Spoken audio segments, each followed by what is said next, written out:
कहलन शंकर जी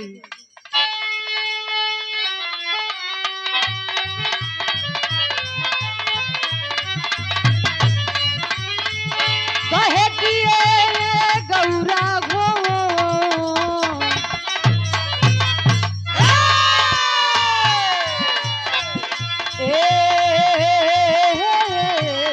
हमारे गौरा गौरा हो हाय हाय हाय हाय तनी जल्दी दौड़ा हो। कहलन का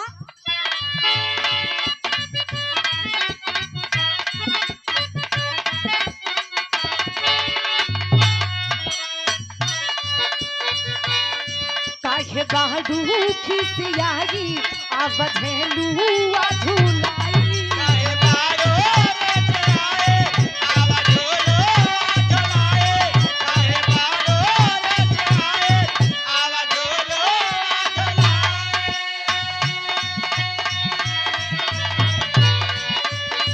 आई सावनी के महीना तोके कह जहारी सुनाई सावन के महीना काटे काजा रे चलाए आय सावन के महीना काटे काजा रे चलाए।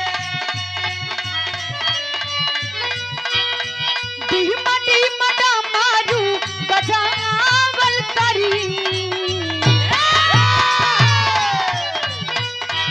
डीमा डीमा मारू बजावल करी रे गौरा रूसल करा मनावल करी रे गौरा रूसल करा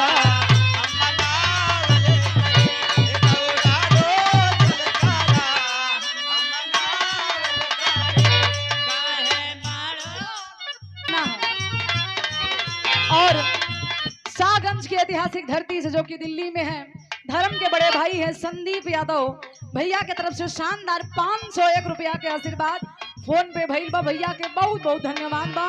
उपस्थित जनता जनार्दन के पैर छू के पहले की बात कहना है